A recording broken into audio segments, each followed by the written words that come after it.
Estamos na parte 3 do manhwa do nosso protinha reencarnado que tá se dando bem com as garotas. Quanto mais ele espalha o amor, mais forte ele fica, ô vidinha boa. O canal tá crescendo bem rápido, obrigado pelo apoio. A minha meta é 1 milhão. Me ajuda nessa? Sem mais enrolação, bora pro manhwa! O manhwa começa com gritos de desespero. Um prisioneiro, tomado pela raiva, berra contra o rei demônio. Ele, por sua vez, permanece sentado em seu trono tranquilo. Espera, de repente, ele percebe que reencarnou. Agora ele é Bai King, o rei demônio mais temível de todos os tempos. No entanto, essa não é uma boa notícia. O Bai não é um simples vilão, mas sim o antagonista final do famoso jogo Amor Mortal, um clássico conhecido por sua história brutal. No enredo original, o demônio traiu o seu mestre, jogando ele em um caldeirão e refinando um elixir humano para fortalecer o seu próprio poder. E para manter esse crime em segredo, ele massacrou todo o clã, poupando apenas uma única irmã Júnior. No momento final da história, o herói do caminho da justiça o confronta em uma batalha épica. Bai, no entanto, mesmo no auge do seu poder, é derrotado. E agora, em um estado patético, fraco e derrotado, ele está prestes a morrer pelas mãos da sua própria discípula mais confiável. Alguém bate no portão. O som ecoa pelo salão, trazendo consigo um peso familiar. Do outro lado, a sua discípula aguarda, segurando um frasco na mão. O Lorde Demônio reconhece essa cena imediatamente. Era o momento final do jogo Amor Mortal, o desfecho de sua história trágica. No enredo original, a sua discípula, manipulada pelo protagonista Xion, o envenena sem que ele nem suspeitasse. Mas agora tudo era diferente. Ele sabia o que estava prestes a acontecer. A discípula caminha em sua direção. No entanto, por trás de sua aparência serena, ele sabia que havia uma intenção de matá-lo. O medo e a urgência tomam conta dos seus pensamentos. Se ele não fizer nada, seu destino será o mesmo do jogo. Além de morrer, as suas discípulas vão ser levadas pelo protagonista bonitão.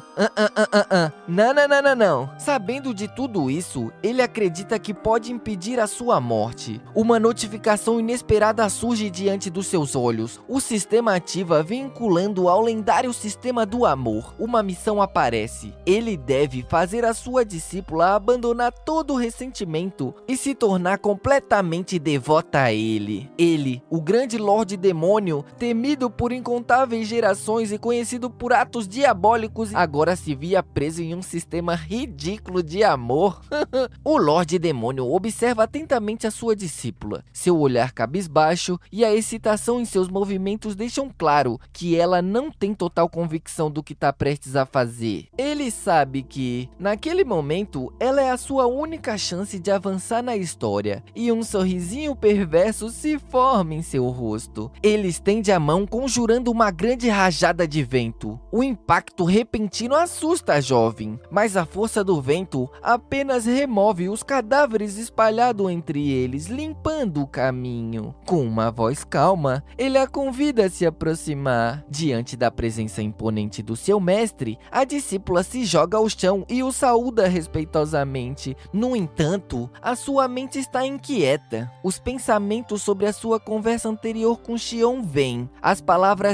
Segundo as palavras dele, era a garantia de que a pílula era capaz de devorar a alma do Lorde Demônio, erradicando qualquer possibilidade de reencarnação. A discípula informa que o lote de ervas espirituais de 100 anos foi finalmente concluído, e que agora está presenteando seu mestre com uma pílula de 9 transformações mágicas, um item que ele já tinha solicitado há algum tempo. O Lorde Demônio observa a oferenda e questiona sobre a velocidade da produção, e com um tom sério, ele pergunta se a pílula foi realmente refinada da maneira adequada. Shang-Hi disse que jamais seria negligente. Ela explicou que havia ajudado a refinar a pílula ao longo de 2 meses. e que a qualidade da pílula deveria ser de classe 7. O Rei Demônio, com um olhar sereno, questiona o motivo da pílula ter 9 cores, se era apenas uma pílula de 7ª classe. Ela, angustiada, respondeu que isso poderia ser apenas os ingredientes extras que ela utilizou. Com um tom sério e olhar fixo, o Rei Demônio perguntou sem desviar se aquilo era um acidente ou se foi intencional. A Xianghe,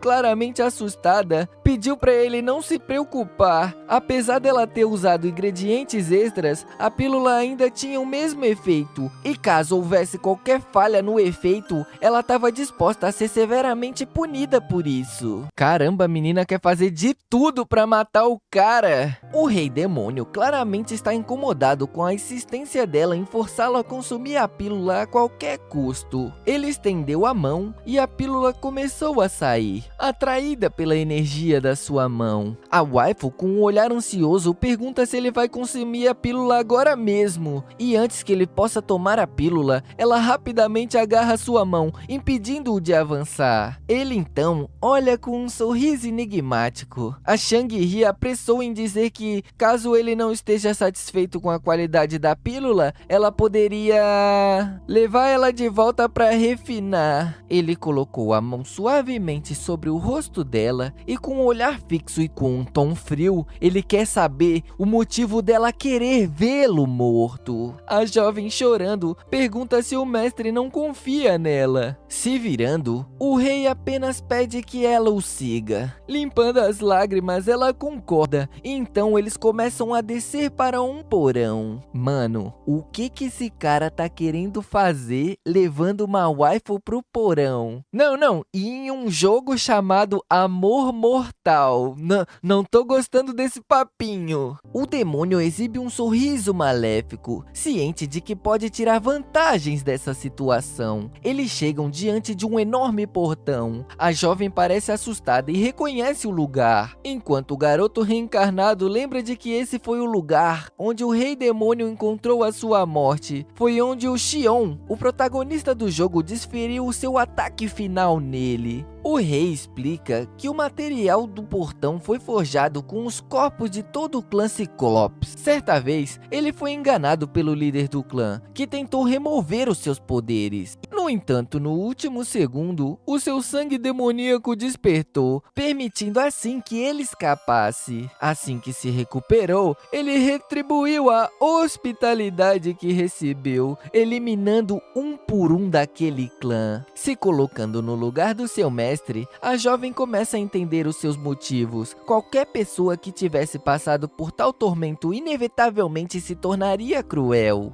Ela se pergunta se ele realmente é tão maléfico assim. O Lorde a encara e diz que não é isso que ele quer mostrar para ela nesse momento. Ele começa a abrir o portão. Ao entrar no local, revela-se um grande templo, onde pérolas demoníacas estão sendo guardadas. Elas emanam uma energia sinistra. Xianghe diz que sabe que aquelas pérolas foram criadas pelo seu mestre para monitorá-la, e que o poder dela permite observar cada movimento de uma pessoa e fornecer relatórios detalhados. No entanto, uma lembrança surge em sua mente. A segunda discípula sempre dizia que elas não passavam de ferramentas presas na coleira do Rei Demônio. Agora, diante da revelação do seu mestre, ela se pergunta por que ele decidiu mostrar isso para ela exatamente agora. O Rei Demônio pede que ela preste muita atenção. As pérolas começam a brilhar e aos poucos formam uma espécie de holograma. A imagem revelada mostra uma garotinha chorando. Seus gritos parecem incomodar dois homens que demonstram impaciência. Um deles resmunga que não aguenta mais aquela barulheira. O outro, no puro ódio, decide silenciar a criança para sempre. A menina, completamente desesperada, o seu corpo treme, os seus olhos se fecham em pavor. Mas então, num instante, Com um movimento preciso, um homem interrompe o ataque antes que a lâmina a alcançasse. A criança, com a voz trêmula, pergunta quem é aquele homem. Ele, por sua vez, se apresenta como Bai King. A menina inocente e com esperança pergunta se ele é um deus e se ele poderia ajudar o seu papai e a sua mamãe a se levantarem. Ele responde que os deuses desprezam os mortais, mas os demônios não abandonam os vivos. Com um gesto gentil, ele coloca a mão no rosto da menina. Ele pede que ela vá com ele e que de hoje em diante ela terá um novo lar. Nesse momento, o Lorde Demônio explica que por ser quem ele é, acaba tendo muitos inimigos. E isso, é claro, pode colocar a vida das suas discípulas em perigo. E que essas pérolas é apenas uma das suas táticas para manter elas seguras. A waifu fica assustada, perguntando se aquilo realmente é só proteção e não é monitoramento como ela pensava. Ele solta um papinho dizendo que se um dia ele morrer, as 3 irmãs terão chance de ir pro lado do inimigo. Assim talvez elas fiquem seguras. Ele entende que ele não é o cara mais bonzinho do mundo, mas explica que sempre quis o bem das suas subordinadas. Mas nesse momento, infelizmente, ela escolheu matar o seu mestre. A garota não segura a emoção e começa a chorar. Ele continua dizendo: mesmo que vocês mudem de lado, o importante é que vocês estejam seguras. Foi aí que a garota não aguentou, pulou nele, agarrou forte e confessou que estava errada. Chamou a si mesma de idiota por ter duvidado dele e acreditado nos outros. Ela fala que já deveria saber que o seu mestre é a melhor pessoa do mundo. Enquanto a abraça, ela não consegue parar de chorar e implorar por perdão, dizendo que o amava. E ele, com aquele sorrisinho maroto de quem sabe que a missão foi fácil demais. GG Easy, waifu reconquistada. O sistema avisa na hora que ele completou a primeira missão e que tem uma recompensa nova esperando por ele. Enquanto isso, ele pensa que sem a ajuda das discípulas, ele não terá a menor chance de sobreviver e que nessa história a confiança delas é essencial para ele continuar progredindo. Com um tom mais sério, ele vira para a discípula rebelde e pergunta quem foi o responsável por colocar essas ideias erradas na cabeça dela. Na mesma hora, ela se ajoelha e começa a explicar, contando que tudo aconteceu porque Xiao Shen, o protagonista desse jogo, enganou ela. Ele dá um sorriso meio malicioso e diz que vai dar uma segunda chance para ela, mas em troca, ele precisa de um favor. Ela olha para ele com uma cara de quem vai fazer sapecagens e pergunta o que ela precisa fazer. A cena muda e podemos ver o protagonista. Ele tá preocupado, sem entender o porquê o da waifu rosada ainda não ter voltado. Ele fica se dizendo que se o demônio descobrir que aquilo era um veneno, ela pode estar em perigo nesse momento. É aí que a gente conhece a segunda discípula, a Tantai. Ela comenta que provavelmente o plano ainda tá rolando, mas o prota não se convence. Porém, a waifu cabelo de grama diz pra ele não ser afobado. Ela explica que o lugar é cheio de armadilhas e maldições e que somente a Shang-Hi tem permissão para entrar lá. Mas é exatamente nessa hora que a própria Shang-Hi aparece, se aproximando deles. Antes que ela pudesse falar qualquer coisa, ele já sai dizendo que tá aliviado por ela estar bem e corre para abraçá-la. Mas ela dá um passo para trás, evitando o contato. O olhar dela agora era de puro desprezo. Ele congela no lugar, sem entender o porquê ela o rejeitou assim. A waifu de cabelo verde pergunta como foi a missão, e ela responde tudo deu certo. O Protinha fica todo feliz, mas a Tantai parece desconfiada. O Protinha já tá se imaginando famoso por ter eliminado o demônio. Ele tá todo animadinho com a ideia. Pra reforçar ainda mais a história, a Yang-Hi solta que o demônio era tão arrogante que acreditou até o fim na devoção dela, contando que o demônio engoliu a pílula sem nem desconfiar. O Protinha completa explicando que o veneno foi comprado no mercado negro e que vai fazer um efeito total em 7 dias. A Tantai então pergunta por que ele tá tão obcecado em matar o Lorde Demônio. Afinal de contas, mesmo sendo um cara cara ruim, ele nunca teve nada contra o Protinha. A Shang-Hi concorda, achando estranho o tanto que ele tá empolgado com isso. E o bonitão, pra se justificar, solta um discursinho de que ele só queria salvar elas das garras do demônio. O cara é esperto, tá? Ele tá querendo pegar as waifus só pra ele. Elas ficam meio sem jeito, e a Yang-Hi pergunta se ele realmente faria tudo isso por elas.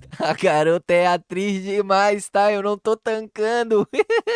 Até eu cairia nesse papinho. Ele tenta acalmar as meninas, dizendo pra elas não se preocuparem e que ele faria qualquer coisa por elas. A Tantai encerra o papo, avisando que já tá tarde e que em 7 dias eles se veriam novamente. Elas dão tchau pro Protinha, mas enquanto ele vai embora, a conversa entre elas continua. Tantai se vira pra Shang-Hi e pergunta se ela tá realmente chateada com tudo isso. Ela, por sua vez, responde perguntando se a sua irmã já parou pra pensar que o mestre delas podia não ser a pessoa que elas imaginavam? A Tantai não hesita. Ela deixa claro que depois de tudo que o Xian mostrou, é nítido que elas estavam apenas sendo usadas como fantoches pelo rei. A Yang-Hi observa tudo calada, visivelmente preocupada com a irmã. Enquanto isso, o Rei Demônio tá relaxando no seu trono, comentando que esses 7 dias vão ser ótimos para ele recuperar as energias. Nesse momento, ele decide dar uma olhada nas recompensas que ele ganhou do sistema. Um baú de ouro aparece, e ao abrir ele tem a opção de escolher um entre 3 itens misteriosos. 2 deles, ele nem faz ideia para que serve, mas o terceiro chama sua atenção na hora. É um cartão que permite voltar ao estágio de cultivo da sua imortalidade. Sem pensar 2 vezes, ele pega o cartão, e agora falta apenas mais um passo para ele alcançar a imortalidade de vez. Baseado na trama original, o protagonista e o seu grupo só aparecem lá depois de 7 dias. Quando o Rei Demônio já tá fraco e quase morto, é aí que o Protinha Fracote aparece e dá o golpe final no Lorde Demônio. Mas ele, que não é bobo e nem nada, já tá preparando tudo para quando esse dia chegar. Nesse exato momento, ele tá realizando um ritual, desafiando o próprio destino. Diante de um caldeirão cheio de sangue, algo começa a emergir, e o seu truque é revelado. No passado, ele escondeu seu núcleo de cultivo. Então, mesmo que ele morresse, enquanto um pedacinho da sua alma tivesse sobrevivido, ele poderia reconstruir um corpo novinho. É tipo o Orochimaru do Naruto. Sempre que sobrar um pedacinho, ele pode refazer um corpo novinho. Se ele já sabe como a história termina, pra que ele vai esperar? Sem pensar 2 vezes, ele devora o próprio núcleo de cultivo. O efeito é imediato. As suas feridas se fecham na hora e um poder absurdo toma conta dele. Só de mexer o braço, ele produz uma rajada que estilhaça a parede do lugar. Agora sim ele sente que tem a força de um chefe final. A batalha que vem por aí vai ser bem diferente da que o protagonista tá esperando. O demônio tá lá testando seus poderes novos quando uma das suas discípulas retorna. Ela chega com um presente especial pro mestre, algo que ele não esperava. E essa parte definitivamente não tava nos planos originais. Ela diz que o Xion caiu direitinho no conto dela, achando que o mestre tava fraco, e a sua irmã, claro, não desconfiou de nada. Ela explica que o tal remédio só vai fazer efeito mesmo depois de 7 dias, mas enquanto ela fala, dá pra ver nos olhos dela o arrependimento de ter acreditado em alguém tão manipulador como aquele Protinha. Ao levantar as suas mãos, ela mostra o que trouxe: a verdadeira pílula das 9 transformações, aquele item lendário que pode mudar tudo. O demônio olha pra pílula e depois pra garota. Essa era uma jogada que ele não tinha previsto. Eu não sei vocês, mas eu não ia tomar essa pílula não. Vai que é cilada de novo. Você tomaria? Comenta aí. Essa eu quero ver. Tomaria ou não tomaria? Mas aí vem uma condição. Ela quer uma recompensa em troca da pílula. Quando ele pergunta o que ela deseja, a garota o surpreende. Ela ela pega a mão dele e coloca no próprio rosto. Ela começa a dizer essas coisas meio ousadas sobre gostar do toque do mestre, o que deixa ele sem graça. Ele tenta bancar o sério, dizendo que ela é uma discípula rebelde e não deveria falar essas coisas. Depois de respirar fundo, ele pergunta se um afago na cabeça já não seria o suficiente. E a resposta da sapequinha deixa claro que ela não quer ser tocada somente na cabeça. O Lorde Demônio fica vermelho que nem um tomate e o sistema escolhe justo essa hora para avisar que ele desbloqueou uma conquista de espalhar o amor. Eu retiro tudo que eu disse. Essa pílula eu tomava facinho, tá? Agora eu entendi porque o protagonista queria as garotas do lado dele. Eu quero, eu tomo.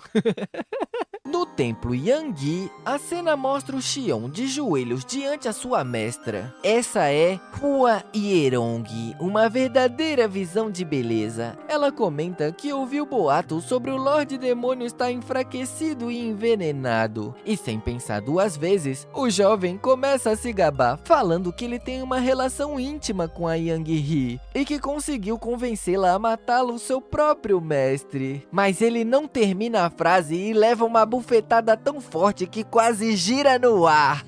A mestra zomba da cara dele, explicando que o Lorde Demônio foi o aluno de um grande mestre alquimista e nunca cairia num truque tão óbvio. Ele até tenta argumentar sobre a pílula ser poderosa, mas um olhar gelado dela é o suficiente para fazer ele calar a boquinha. Ele abaixa a cabeça e admite que pode ter cometido um erro. Tudo aquilo pode ser muito bem um plano ou uma armadilha do demônio para atrair os seus inimigos. Ele anuncia que vai embora e que não merece ser discípulo dela. Por trás da máscara, a mestra esboça um sorriso esquisito. Ela tá remoendo aquela história de anos atrás, quando ele poupou a vida dela. Será que foi tudo calculado? Um plano para fazer ela querer vingança depois? Quando levanta o olhar, a expressão dela é tão intensa que dá medo. Ela diz que ele conseguiu. Ela mesma que vai acabar com ele pessoalmente. Yang He agradece as recompensas do mestre, lambendo os lábios como quem acabou de saborear algo incrível. Enquanto ele fica travado lá, encarando a própria mão. Como ele tá seguindo as regras de espalhar o amor, o jogo recompensa ele com 1000 pontos para poder gastar na loja. Foi aí que ele percebeu que o baú de ouro que ele abriu antes valia 5.000 e que agora ele só poderá comprar um baú de apenas 1000 moedas. Abrindo o baú, o sistema mostra 3 opções de novo. Uma música que pode trazer de volta memórias perdidas, uma lâmina que corta a luxúria dele e uma pílula de reiniciar a vida do zero. Ele fica bravo, achando tudo aquilo inútil. Ele resmunga, dizendo que esse negócio de vender baú é só um golpe para fazer a galera gastar mais dinheiro no jogo. De repente, pérolas demoníacas começam a se mexer. Ele olha curioso e um holograma revela sua discípula mais antiga, Feng Lixi. Ela se ajoelha e ele, assustado, pensa que ver ela pessoalmente é bem melhor do que a por trás da tela e até comenta que ela é do tipo dele. Essa é a pitanguinha que ele gosta. Será que os rumores da fraqueza do seu mestre são mentiras? A bonitona fica se perguntando se deveria avisar a Tantai sobre a fraqueza do mestre delas. Enquanto pensa isso, ela solta um sorrisinho malicioso. Ele nota e pergunta qual é a graça. Os seus olhos se arregalam na hora. Ela entra em pânico. Irritar ele é a pior ideia possível. Ela ainda tem uma runa marcada no abdômen e sofrer aquela punição de novo não é uma opção. Sem perder tempo, ele pergunta onde ela tá nesse exato momento. Ela, por sua vez, responde que já eliminou todo mundo no Monte Reishui e agora pode ir pro caminho da montanha. Ele fica satisfeito e manda ela invadir a torre para pegar um item secreto que ele tanto quer. Ela baixa sua cabeça confirmando, mas pensa que ele continua implacável e desonesto. Quando tenta se despedir, seguir, ele a interrompe. Assustada, ela pergunta se ele tem mais alguma ordem. Ele apenas questiona se ela sabe que dia é hoje. Ela se diz tola e pede para que ela ilumine a sua mente. Ele então diz que hoje marca o início de uma era de ouro da juventude. Já se passaram 14 anos desde o dia em que ela o seguiu até o topo da montanha. E com um tom mais suave, ele a deseja um feliz aniversário. A discípula fica completamente sem reação. A postura fria dela some, os olhos enchem de lágrima e ela sai sem jeito, quase sem conseguir falar. O sistema, vendo aquilo, gostou e deu 2.000 pontos por espalhar o amor. O jovem que tá encarnado no Rei Demônio fala que nem tava tentando conquistar ela de propósito. Ele só lembrou a data porque ele gosta do design da personagem e da atitude fria dela e acabou memorizando o aniversário. Agora, 2 das 3 discípulas já foram pacificadas e não deve haver mais nenhuma questão em 7 dias. O Rei Demônio tinha em sua mão a pílula mágica que a Pitanguinha deu. Segundo ele, aquele negócio era tão poderoso que depois de tomar, ele ficaria forte ao ponto de esmagar o Protinha como se fosse brincadeira de criança. Enquanto isso, no templo de Yangui, o protagonista estava completamente fora do eixo hoje, todo desengolçado. O seu amigo, percebendo a situação estranha, perguntando se estava tudo bem com ele. Ele responde que não era nada, tentando disfarçar. Aí ele pergunta se o seu amigo entregou o presente que ele pediu para dar a Xiangyi. A expressão do amigo já dizia tudo. As coisas não tinham ido bem. Na verdade, ela partiu o grampo no meio. O Protinha entra em pânico na hora. A espada escorrega da mão dele e cai no chão. E ele começa a arrancar os cabelos de desespero. Justo agora, quando o demônio estava prestes a morrer, é que ela deveria estar correndo atrás dele, completamente apaixonada. Alguma coisa tá errada. O amigo ainda completa que ela não apenas quebrou o presente, como ainda soltou uma frase. O que ela disse? O que ela disse? Ela disse que esperava que o Xion nunca mais olhasse para ela e que tinha medo de que as pessoas que ela gosta interpretassem errado essa aproximação. Foi como se o protagonista tivesse levado uma facada. Ele caiu cuspindo ketchup, mas logo se levantou, gritando que alguém deve ter roubado ela dele. E quando ele descobrir isso, ele grita que não vai deixar essa pessoa sair impune. O Lorde Demônio estava relaxando em seu trono, visivelmente satisfeito. Ele acabava de realizar algo extraordinário. Ele utilizou um núcleo de 9 cores com um poder mágico ilimitado, um feito que nem o lendário Bai King havia conseguido. Ele ainda não era imortal, mas em termos de poder puro, não existia ninguém no mesmo nível. A sua discípula toda animada se aproximou para parabenizá-lo. Orgulhosa, ela compartilha da sua alegria. Ele reconhece que a pílula que ela trouxe foi crucial para o seu sucesso. Ela, aproveitando do bom humor dele, resolveu soltar uma fofoca suculenta, dizendo que o Xion tentou agradar ela com um presente, mas ela quebrou na mesma hora, sem pensar. Toda molhadinha, ela diz que seria mais divertido se fosse o corpo dele quebrado. Eu tô ficando com medo dessa mulher, que isso, que doideira é essa? O Rei Demônio só ficou olhando firme pra ela, até pedir que se aproximasse. Quando ela chegou perto, mandou ela tirar os sapatos. A discípula ficou confusa. Afinal de contas, os pés de uma cultivadora demoníaca são impuros e poderiam sujar aquele chão sagrado. Ele insistiu apenas com um olhar. Ela, sem graça, entendeu. E aí começou o striptease.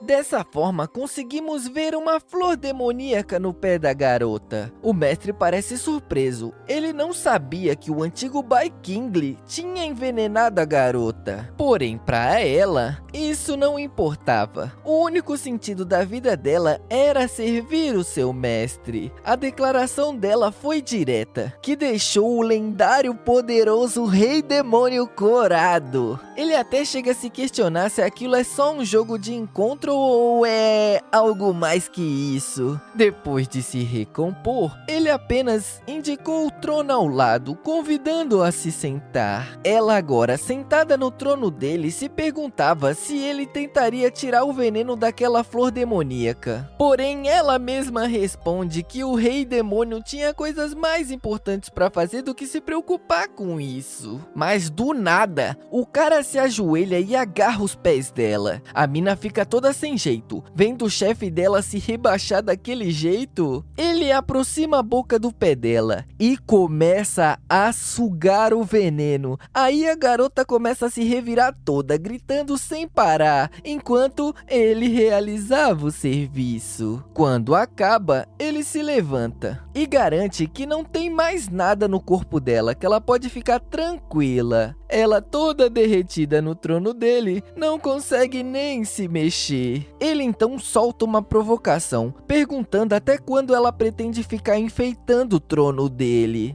É aí que a garota acorda pra vida e pula que nem um gato assustado e sai correndo, toda vermelha de vergonha. Nessa hora, o sistema pipoca uma notificação. Ele recebeu um bônus por espalhar o amor, um total acumulado de 5.000 pontos. E ele fica lá todo pomposo, pensando que valeu a pena o esforço. Ele começa a analisar suas técnicas e habilidades, e percebe que ainda não consegue usar habilidades inatas de Bai King. Isso é por causa do seu nível atual de cultivo. No momento, o que ele tem de mais confiável é aquela técnica de veneno de insetos. Ele lembra que no jogo original o protagonista virá amanhã para levar os créditos pela sua morte. Ele estende a mão e manipula algo no ar, parece um inseto de 4 asas. Ele sorri, imaginando como o Xion vai adorar esse presentinho envenenado. Ele vai até um lugar que mais parece uma prisão de almas, e lá dentro os espíritos gritam por vingança, tentando amaldiçoá-lo. Ele ignora e para em frente de uma cela diferente, onde em vez de uma alma, há um homem. O prisioneiro pergunta o que ele deseja. O demônio sarcástico diz que é óbvio que só de olhar pra cara daquele moleque, dá pra ver que ele é um protagonista. O intuito ao capturar esse homem era apenas para fazer uns experimentos, mas depois da morte do rei demônio, a verdadeira identidade daquele homem é revelada. Ele é Yu Shuzi, o irmão do protagonista. O Shuzi fica irritado, questionando como que ele sabia disso, mas o demônio ignora e diz que amanhã o irmãozinho dele virá tentar resgatá-lo. É aí que o prisioneiro perde a paciência e ameaça caçá-lo até o fim dos tempos, e mesmo que ele vire um fantasma, ele irá caçá-lo, o rei demônio. Porém, ele apenas observa que o garoto já tem uma energia demoníaca dentro dele e provavelmente ele conhece técnicas de cultivo. Com um sorriso perverso, ele propõe um jogo, um duelo. Se Shuzi vencer, ele e o seu irmão saem livres dali. Porém, se ele perder, será refinado pela faixa de ligação da alma. O prisioneiro protesta, dizendo que ele não tem chances contra o rei demônio. Caso contrário, ele nem estaria ali. É aí que o rei demônio solta um jutsu igualzinho do Naruto e libera o poder do prisioneiro. Além disso, ele revela que recentemente perdeu parte da sua cultivação e que agora eles estão praticamente no mesmo nível. Shuzi então libera uma energia absurda, jurando lutar até a morte se for preciso. Os dois se encaram, pronto para a batalha, mas o demônio já estava aprontando algo. Aquele inseto envenenado de 4 asas já tá voando bem quietinho pela cela. O bonitão ali fica chocado quando o demônio devolveu todo o seu poder e até mesmo a sua espada. Ele fica pensando que como o demônio está mais fraco, essa luta vai ser mamão com açúcar. O demônio tenta explicar que ainda tinha uma reserva de energia guardada, mas o cara estava com sangue no olho e não quis nem ouvir, ele só queria partir para a batalha. Empunhando a sua espada, ele diz que não queria perder tempo de papinho com alguém que logo estaria morto. O demônio deu um sorriso e perguntou o motivo de tanta confiança. O homem se gabou, dizendo que no mesmo nível nível de poder, ele jamais seria derrotado. O demônio só o provocou, mandando ele vir com tudo. O cara concentrou uma energia na espada e de repente várias lâminas luminosas surgiram ao seu redor, todas apontadas para Bai King. Ele atacou com tudo, lançando as espadas em alta velocidade. Uma delas era enorme. O demônio nota logo de cara que aquela técnica é mais forte com aquele cara do que com o próprio protagonista. Mas o demônio não se abala. Ele fechou a mão concentrando uma energia escura e decidiu usar essa luta como teste para os seus poderes. Quando a espada gigante se aproximou, ele deu um soco nu, direto nela. O impacto foi tão violento que a lâmina estilhaçou completamente, ferindo Shuzi. O cara fica em choque, sem entender como era possível tanta força. O rei explica que, mesmo que eles estejam no mesmo nível, a diferença entre eles ainda é enorme.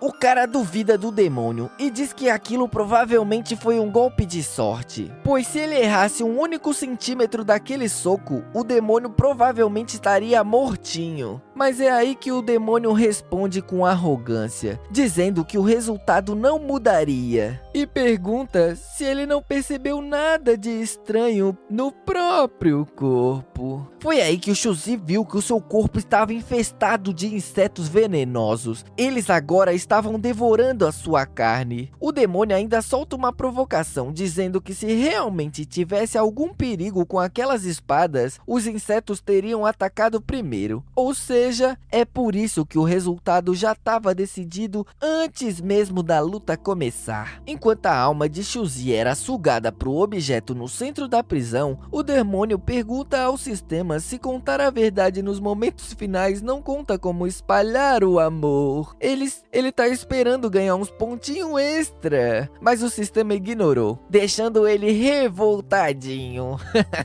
Porém, mesmo assim ele sai satisfeito. Pelo menos ele tinha treinado a sua técnica venenosa e ainda ficou imaginando a cara que o protagonista faria quando descobrisse o que aconteceu com seu irmão. Falando nele, o Protinha estava dormindo e sonhando com um dia em que as discípulas do demônio apareceram em seu vilarejo. No sonho, ele tentava acalmar o povo, dizendo que todos estavam do mesmo lado, mas ninguém ouvia, eles só sacavam as espadas. E de repente, ele acorda do seu pesadelo, quase acordando o amigo que dormia ao seu lado. Hoje era o grande dia do confronto com o demônio. Ele se levantou decidido e dizendo que precisava ver o estado do inimigo pessoalmente. O amigo, acordando pelo movimento, perguntou onde ele pensava que ia tão cedo. Ele deu uma desculpinha qualquer sobre pegar peixe no lago, mas a sua expressão no rosto deixava claro que a historinha era outra. No meio da madrugada, Yang He apareceu na porta do templo do Rei Demônio, pedindo permissão para entrar. Ele não esperava por ela naquela hora e ficou se perguntando o que ela queria, já que ela só deveria aparecer no dia seguinte. Será que alguma coisa tinha dado errado? Ele deixa ela entrar e pergunta o que a trouxe ali. Ela, toda preocupada, disse que só queria ver como seu mestre estava. O Rei Demônio ficou irritado. Como que ela poderia achar que aquele fracote do Protinha seria capaz de machucá-lo? Ela tentou se explicar, mas as palavras não saíam direito, era só gaguejo. Foi aí que ele percebeu que a culpa era da chuva e dos trovões. No dia em que os pais de Yang He morreram, o tempo estava exatamente assim. Ele lembrou que no jogo original, qualquer um poderia conquistar ela, se soubesse lidar com noites de tempestade. A atrevida, que até então não conseguia falar direito nem uma palavra, pediu para dormir com o seu mestre. Nha! Como é que é o papinho? O demônio ficou todo vermelho que nem pimenta, pensando que deixá-la assustada ou chateada poderia atrapalhar a missão. Então, ele acabou aceitando. Foi só por isso, sei. Mas antes ele fez uma ceninha, dizendo que ela era muito atrevida. Só que ela não deu ouvidos e o agarrou, dizendo que estava com muito medo e implorou para que ele ficasse com ela somente aquela noite. Ele gritou gritou que isso afetaria o seu orgulho de Lorde Demônio, mas no fim, lá estava ele, deitado do lado da sapequinha, olha aí.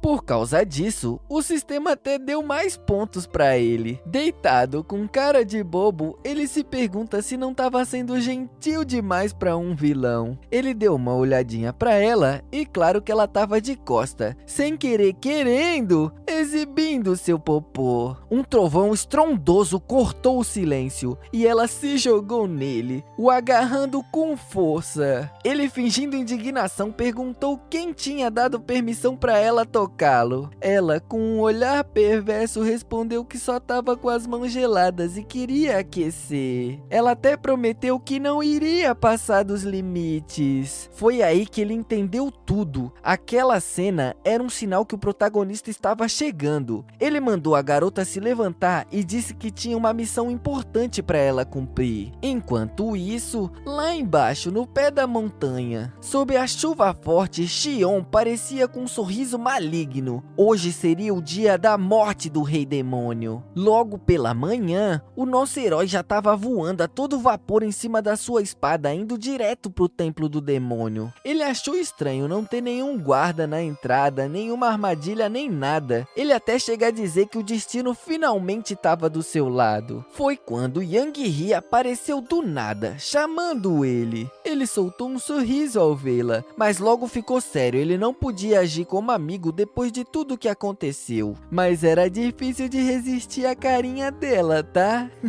Ele confessou que andava ansioso ultimamente por causa dela, mas ela explicou que só estava fingindo lealdade ao demônio para ajudar no plano. O herói ficou todo felizinho, achando que ela realmente se importava com ele. Ele agora afirma que já faz uma semana e diz que vai acabar com isso e o nome dele será famoso no mundo todo. Ela fingiu estar com medo, falando de traumas e inseguranças, e ele, todo protetor, garantiu que iria pessoalmente acabar com o demônio. Ela sorriu, dizendo que confiava nele, e o trouxa caiu que nem um patinho. Cê é louco, eu tô ficando com medo dessa waifu. Do nada ela pode te trair, tu vai cair no papinho dela, mano. Não tem como não cair, não tem como. O portão do templo se abriu e eles começaram a descer uma escada enorme. Quanto mais eles desciam, mais fraco a espada do herói ficava. Parecia que algo estava sugando o poder da sua espada.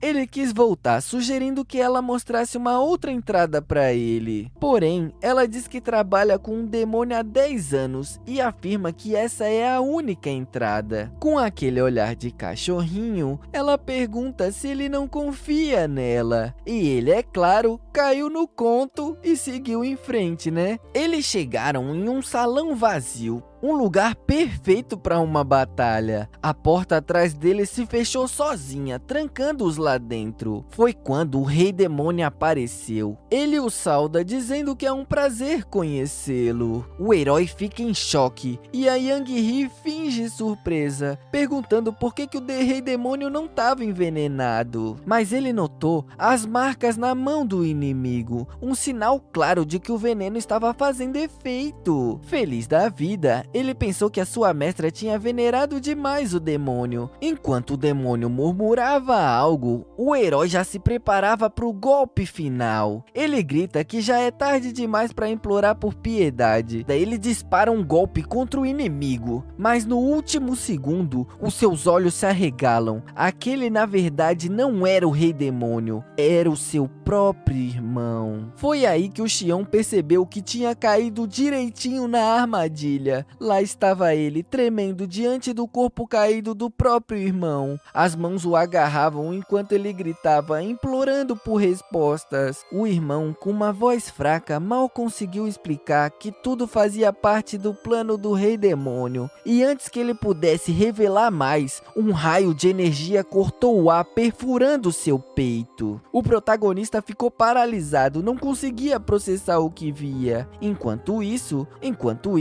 o demônio demônio aparecia com um sorriso falso, dizendo que não aguentava ver tanto sofrimento e resolveu dar uma ajudinha com uma morte rápida. Ele até teve a cara de pau de sugerir que o garoto deveria agradecer agradecer a ele. Foi aí que a Yang Hee entrou em cena, chamando-o de trouxa por não ter percebido a armadilha. Ela explica com orgulho que tudo aquilo era obra da inteligência do seu verdadeiro mestre. O choque foi tão grande que o seu rosto congelou. O demônio, todo convencido, puxou a discípula para perto como quem exibe um troféu, perguntando se o herói realmente achou que poderia enganá-la. Aí a ficha caiu. Ele lembrava de todos os anos dedicados à garota, sempre respeitando, cuidando dela, e por anos a única coisa que ele conseguiu foi tocar as suas mãos. E agora lá estava ela, se esfregando no demônio como se fosse a coisa mais natural do mundo. Quando questionada sobre a traição, ela cuspiu palavras venenosas dizendo que nunca foi leal a ele e sempre serviu apenas ao Lorde Demônio. Ela até chega a dizer que queria arrancar a pele dele, fazendo ele implorar pela morte que nunca viria. Foi aí que ele achou que aquela ali não podia ser a verdadeira Yang Hee. Ele acreditava que era algum tipo de truque do demônio. Com um grito de fúria, ele jurou que só havia um jeito de salvar a Pitanguinha. Ele teria que acabar de vez com o demônio. Mano, esse manhwa é muito top. Se a gente parar pra pensar, o protagonista e o vilão da obra estão lutando por mulher.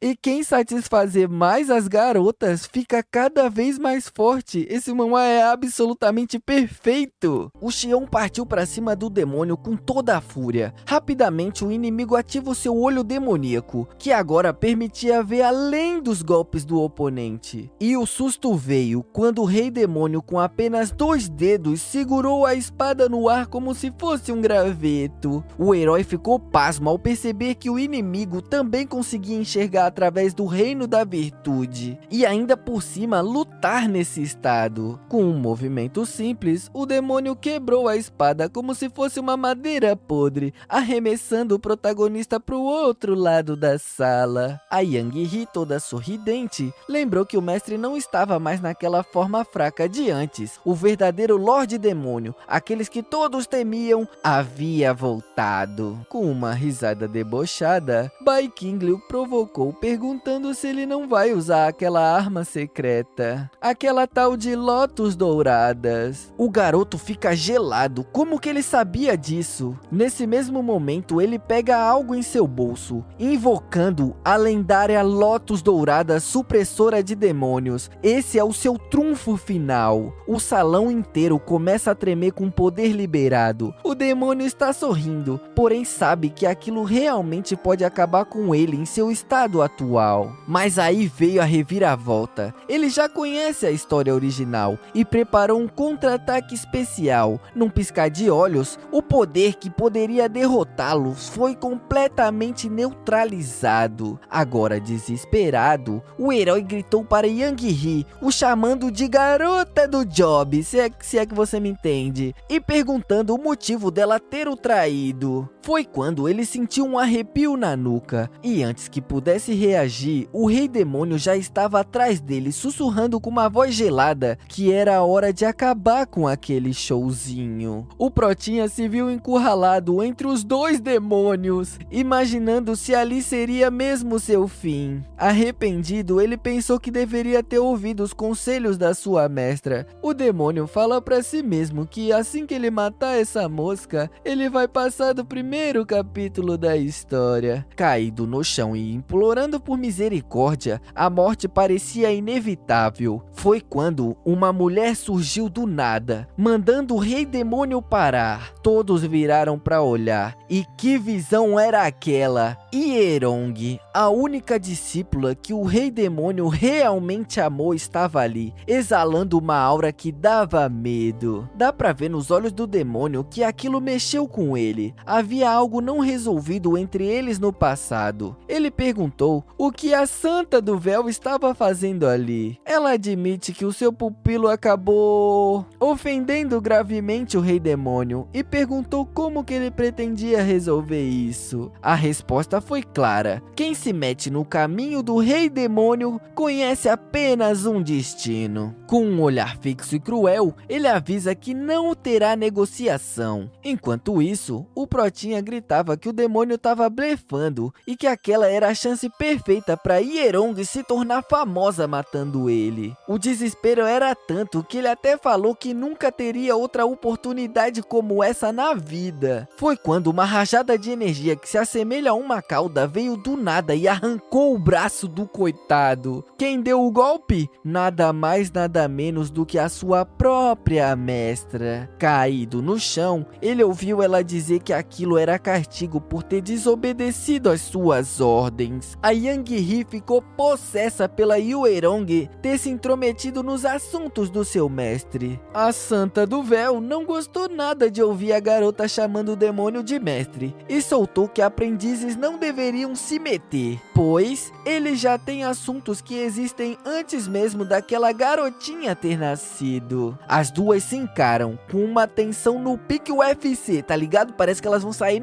na porrada, enquanto o Rei Demônio só observa a cena. Olhando pro Protinha ferido, o demônio percebeu que a Hwelong tinha deixado ele vivo de propósito, provavelmente para poder levá-lo dali, mas por algum motivo, algo no seu corpo não queria interferir nos planos da Hwelong. Ele fica na dúvida se deve seguir o roteiro que desbloqueará com ela ou seria melhor acabar com o Xion ali mesmo. No final, Hwelong pediu para enterrar o discípulo pessoalmente e o demônio aceitou, mas com uma única condição: ela teria que comparecer à cerimônia de mestre de seitas que aconteceria em um mês. Ela dá a entender que já estava esperando por isso e pergunta o que ele iria querer em troca. Ele apenas responde que avisaria quando fosse a hora e ela saiu levando o corpo do Protinha. Mano, esse demônio é muito leigo. Ele deixou a mulher levar o garoto que tem o poder capaz de matar ele. Aquela Lotus ali é capaz de matar o demônio. Ele só sobreviveu porque ele conhecia aquele golpe e tinha se preparado para poder anular ele. Esse ambiente aí foi feito para poder anular. Se esse cara voltar, vai dar ruim, vai dar ruim. A Xiang He percebeu a burrada e perguntou se o demônio ia deixar aquela mulher sair assim, de mão beijada. Foi aí que ele gritou para Hwelong, lembrando que no pé da montanha tem uma magnólia, uma lembrança impossível dele esquecer. Dá pra ver que aquilo pegou ela de surpresa. Ela congelou, sem conseguir dizer uma única palavra, e o sistema pipocou uma notificação, confirmando que o amor tinha sido espalhado. Enquanto isso, o demônio ficou pensando na jogada que tinha feito. Ele sabia que deixar o cara vivo era arriscado pra caramba, mas se desse certo e ele conseguisse conquistar Hwelong, o risco ia valer a pena. O Lorde Demônio estava deitado, relaxando na cama do acasalamento. Enquanto isso, Yang He se aconchegava nele. O sistema não parava de pingar notificações, pontos de amor espalhados para todo lado. Seus pontos de amor com a Yang He já estavam atingindo o nível máximo, desbloqueando um tal de teste de confiança. E isso deixou ele meio apreensivo, sem entender direito o que isso significava. O próprio sistema explicou que se ele revelasse os segredos da vila da Yang He, iria ganhar a lealdade eterna dela. A proposta era tentadora e ele se levantou, o chamando para seguir. Ele a levou até a sua coleção particular, um lugar onde ela nunca teve permissão nem sequer para entrar. Na história original, depois da morte de Bai Qingli, uma certa espada aparecia como prova de que o demônio estava por trás da tragédia na vila da Yang He. era uma jogada estratégica do jogo para fazer a garota cair nos braços do Xion. Mas agora ele precisava enfrentar esse segredo de frente. Ela fica curiosa olhando em volta, quando avista uma espada enorme. O demônio pergunta se ela reconhecia. Ela reconheceu na hora. Era a arma do guerreiro mais poderoso da sua vila natal, o guardião que todos achavam que tinha morrido em batalha. Mas na verdade, o demônio confessa que foi ele quem o matou. E não só isso, ele usou a alma de todos da vila para aperfeiçoar essa espada. Essa espada é feita da unificação de almas vivas daquele povo. A Yang He congelou, abaixou a cabeça, ficando em silêncio por um tempo. Ele claramente já estava se preparando para a reação ruim, quando ela surpreende ao reagir com compreensão, abraçando a arma com uma estranha devoção. Parecia ter chegado a alguma conclusão interior. Ela demonstra uma admiração ainda maior pelo seu mestre, interpretando seus atos cruéis como uma forma peculiar de salvação. Ela então começa a explicar que já tinha investigado o passado da vila, e ela soube que Kenju, o mestre de corpos malignos, transformou o povo todo em zumbis fantasma, e o guardião, que foi incapaz de protegê-los, fez um pacto com um demônio, dando a sua vida e espada em troca da libertação do seu povo. Ela agora ajoelhada diz que ele salvou o povo dela. Ele uniu todas as suas almas numa forma pura. Ela diz que ele tem muito amor no coração. Toda soltinha, ela diz que é muito abençoada por servi-lo. O demônio só conseguia pensar que aquela garota era tão assustadora quanto um demônio quando está obcecada por algo. O sistema notificou e ele percebeu que, de alguma forma, aquela situação toda acabou dando certo. Mano, o demônio é um homem mau. Tudo que ele fez foi em benefício próprio. Já que aquele povo não tinha mais salvação, ele fez a espada para ele, mas a garota interpretou do jeito dela, achando que ele salvou o povo unindo a alma deles todos em uma espada. Entendeu? Essa garota tá completamente cega. Depois de tudo o que aconteceu, o rei demônio ficou parado na beira da cama, pensando em como iniciar aquela rota especial da Hierong. As suas memórias antigas estavam bloqueadas desde que ele deixou a irmã mais nova para trás. Sim, Hierong é a irmã caçula do Lorde Demônio. A única coisa que ele lembra é do rosto dela chorando, jogando pétalas de magnólia no chão. Provavelmente, o Bai King selou essas lembranças com medo de que fosse uma fraqueza emocional. E de repente ele se toca que já acumulou mais de 10.000 pontos hoje. É hora de abrir um baúzinho, né? Ele tinha 3 opções para escolher apenas uma. Vamos lá. A Cama dos Sonhos aumenta permanentemente a resistência do corpo dele, e quanto mais gente tiver na cama, melhor o efeito. Um pó encantado que funcionava muito bem contra inimigos mulheres, elas seriam totalmente devotas a ele. Elas seguiriam qualquer comando dele com esse pó. E uma cigarra venenosa, porém ele já tinha um poder de utilizar insetos venenosos. Ele não precisava disso. Depois de analisar, ele decidiu que a cama era a melhor opção. Eu também escolheria essa opção, tá? Muito interessante. Resistência sempre é bom, não é?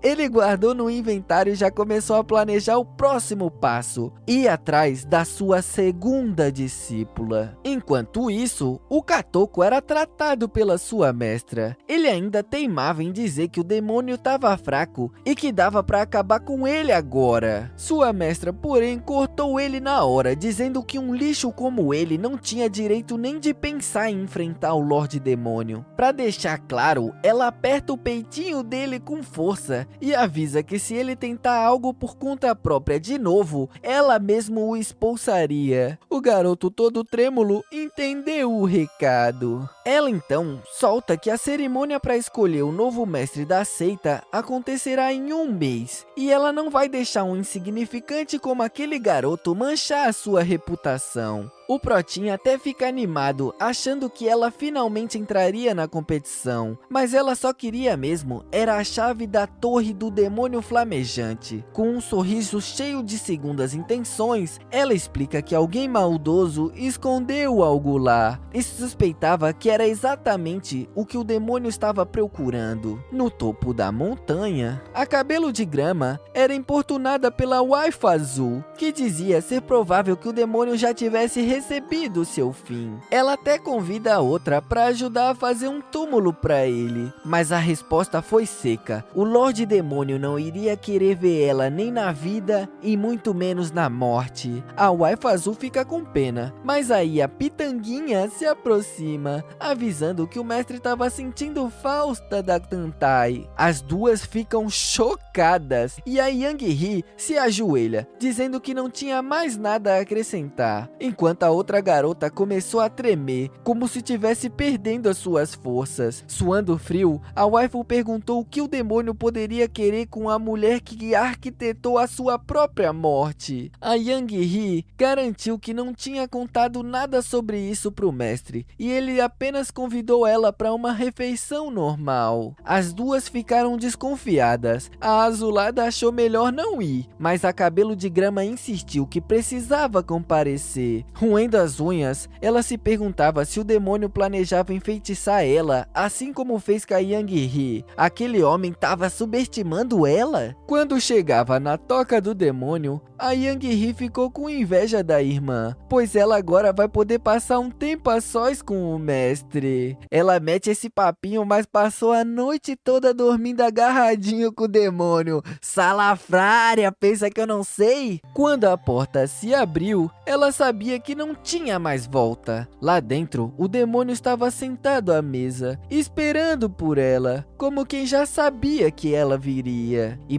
Imediatamente, ela se ajoelhou e o cumprimentou, o chamando de Lorde do Templo Bai. Ele não gostou da forma que foi chamado e perguntou se mesmo depois de tantos anos ao lado dele, ela ainda não tinha respeito por ele. A voz dela falhou por um segundo, mas ela cedeu. Usando um tratamento mais próximo, ela o chama de mestre. Foi quando ele soltou que era hora dela provar o seu respeito de verdade e pede para que ela venha tomar um banho junto dele. A expressão dela congelou na hora, a respiração presa, tudo indicando que essa era uma situação que ela não esperava. Agora, a Cabelo de Grama tá ali, na frente da piscina do Lorde Demônio. Ele, relaxando dentro da água, avisa que se ela entrar, o seu cultivo vai ficar bloqueado por um tempo. Ou seja, ela vai ficar igual qualquer pessoa comum, sem poderes. Ela tá toda tímida, tentando se esconder no roupão, mas ele tenta acalmá-la, deixando claro que isso não vai mudar o corpo físico dela. O rosto da garota mostra uma mistura de indignação e vergonha, enquanto ela lembra que o Rei Demônio tinha o hábito de medir cada centímetro do corpo dela. Como ela tá enrolando demais, ele simplesmente agarra os seus pés e a puxa pra dentro da água. Ela cai, mas antes de afundar na água, ele a segura naquele jeito estiloso,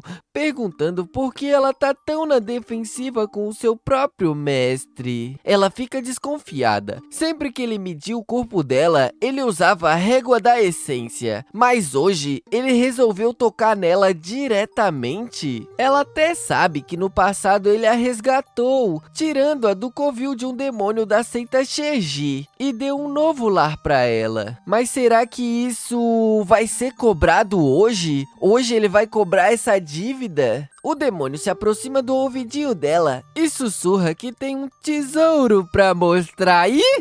Antes que ela reaja, eles afundam na piscina. E lá embaixo, ela vê uma garota brilhando intensamente. E o mais estranho é que essa garota é idêntica a ela. O demônio Bai Qingli explica que anos atrás só conseguiu salvar a garota graças à ajuda do mestre Tai Mei. O mestre Tai Mei tinha um interesse por trás na garota, já que ela possui uma constituição especial. O objetivo dele era usar a garota como um forno de cultivo, ou seja, uma ferramenta para aumentar o próprio poder. E o que ela tá vendo agora é a marionete de espírito, uma réplica perfeita que levou 10 anos para ser criada. Essa sim será entregue ao Taimei no lugar dela. Na cabeça do nosso protinha, passa o pensamento de que no jogo original ele realmente pretendia trocar ela por tesouros. Só que agora que ele tá reencarnado, entregar só uma marionete e inventar uma desculpinha dá pra escapar da situação facinho e ainda sair no lucro. A Tantai fica assustada, perguntando se todos aqueles anos sendo medidas sem parar eram só pra criar essa marionete. O Rei Demônio admite que errou com ela por não ter falado nada, mas diz que foi tudo para protegê-la. Mano, o mais absurdo é que eles estão conversando igual o Bob Esponja debaixo da água. Eles estão literalmente debaixo da água batendo aquele papinho, mano. Ela fica paralisada, a voz trêmula e por dentro pensa que não pode ser enganada como as duas irmãs foram. Ela diz que isso tudo não explica o motivo dela ter o veneno das 10.000 formigas no corpo dela. Antes que termine os seus pensamentos, ele agarra os seus pulsos com uma mão e coloca a outra mão sobre o abdômen da garota. Ela implora pra ele parar, mas ele só sorri. A cada momento ela grita cada vez mais alto. E quando acaba, ela volta pra beira da piscina. O demônio todo pomposo diz que extraiu o veneno das formigas roedoras de coração, que na verdade era uma proteção, que se alguém tentasse cobiçar o corpo dela, os insetos o defenderiam. Tá na cara que esse papinho é uma mentira, tá? Com um olhar mais sério, ele diz que não esperava que ela fosse tão próxima do Xião e pergunta se ela não reconhece tudo o que ele fez por ela. O Rei Demônio vira as costas, diz que ela já conseguiu o que queria e que agora pode ir embora sem se preocupar. Mas ela chora, com a mão no peito, enquanto o sistema notifica que ele espalhou o amor com sucesso. De bônus, mais 5.000 pontos de lucro. E ele fica ali, todo tranquilex com o Rolex, enquanto a garota sai. Na saída, a Yang Hee pergunta se ela vai mesmo embora. Como ela não recebeu nenhuma resposta, ela entrega 2 frutas Mara, dizendo que o mestre lembrou que eram as favoritas dela na infância. E também avisa que ele vai apoiar qualquer decisão que ela tomar na cerimônia de seleção de mestres, independente do lado que ela escolha. Ela fica pensativa, relembrando os bons momentos do passado. Tudo parece perfeito demais e com um sorrisinho, ela admite que a culpa não é daquele demônio. Ela que errou em desconfiar esse tempo todo. Em sua mente, Tantai deixa claro que vai voltar a servir o seu mestre de novo, em breve, mas ela precisa resolver algumas pendências antes. E o sistema não para de parabenizar o demônio, enchendo eles de pontos por espalhar o amor. O cara tá faturando, tá ficando mais forte. A cena muda e a gente vê a Azulada ali, deitada na cama, resmungando sozinha. Ela fica imaginando que o Bai Qingli deve ser um velho safado, já que ele tá se aproveitando da irmã Tantai. Na verdade, elas não são irmãs de sangue, porém estão conectadas pelo selo da flor de espelho. O que uma sente, a outra também vai sentir. Nesse momento ela tá se sentindo estranha. Isso tudo desde o momento de que sua irmã foi se encontrar com aquele monstro. Ela começa a se contorcer de repente. Ela grita todas as forças que vai fazer picadinho do Bai Qingli. Olha o desespero dessa mulher. Imagina o que ela pensa que tá acontecendo com a sua irmã. Mas antes que ela possa continuar com essa ceninha, alguém chama do lado de fora do quarto. Ela se levanta no supetão, toda suada e ofegante, como se tivesse corrido uma maratona. Quando sai, ela vê o avô dela, mas algo chama sua atenção na hora. O ancestral da seita Tawan está fraco, envelhecido, quase no fim da sua vida. O velhote coloca a mão na testa da garota e solta a bomba. Ele fala que a vida dele tá acabando e que não vai mais poder protegê-la. Assustada e sem entender, ela quer saber o porquê dele estar falando isso agora. Com um olhar sério, ele pergunta se ela tá pronta para se tornar a mestre da seita. Ela abaixa a cabeça chorando e diz que vai ouvir os ensinamentos dele. O velhote explica que já tá organizando a cerimônia de seleção, mas que não vai colocá-la no comando só com a autoridade dele. Ela vai ter que conquistar o apoio dos outros por conta própria. E o velhote continua perguntando com qual dos 4 grandes mestres ela gostaria de se aliar. Ela pensa no mestre Ren, acreditando que ele pode ajudá-la, mas o avô logo corta, dizendo que aquele homem é indeciso, trai a própria integridade por qualquer coisa e sempre pensa em salvar a própria pele em situações perigosas, sem falar que ele é uma marionete da esposa, um único olhar da mulher e ele vira o cachorrinho dela. A garota então sugere o mestre Mengu, do templo Lonsha, e o avô admite que ele é o mais forte, realmente. Ele contém uma grande força e incontáveis discípulos, mas ele pergunta para ela se ela sabe por que ele respeita tanto os anciões e faz tanto pela seita. E ela percebe que ele é um homem ambicioso demais, e ele não apoiaria ela. Provavelmente esse homem quer o poder para si. Sobrou apenas a santa misteriosa do templo Yingyi, mas o avô também nega, dizendo que aquela mulher tem os seus próprios planos e não se importaria com ela. A garota entra em desespero. 3 dos 4 grandes mestres estão fora de cogitação. O que resta? É aí que o avô solta a bomba. O último desejo do pai da garota era que ela se casasse com Bai Qingli e juntos eles fortalecessem a seita. Ela quase tem um troço e com as mãos na cabeça ela fica em completo desespero. Ela grita que nunca vai se casar com aquele homem. Bai Qingli é o mestre da Tantai, o mestre da sua irmã. Como que a irmã dela irá chamá-la esposa do mestre? A cena muda e agora a gente vê a Xianghe reportando algo pro Rei Demônio. Ele pergunta o que ela viu por aí e a Pitanguinha explica que milhares de cultivadores estão indo pro templo Lonsha e além disso, o templo Yongyi, que sempre foi discreto, está convocando líderes de seitas externas. Está tendo uma grande movimentação entre os mestres de seitas. Após reportar, Yang fica pensativa, sabendo que o seu mestre nunca se meteu em questões de seitas e se pergunta o que ele vai fazer agora. Mas com um sorriso no rosto, o demônio responde que toda essa agitação não importa e que em breve ele vai agir, ele vai se intrometer. Toda animada, Yang fica toda animada com aquele ar de autoridade do seu mestre, mas observando a sua discípula mais de perto, o demônio pensa que já tá na hora de acabar com esse joguinho. Ele anuncia que a partir de hoje, eles vão ter uma relação normal de mestre e discípula de novo, e deixa claro que não importa a situação,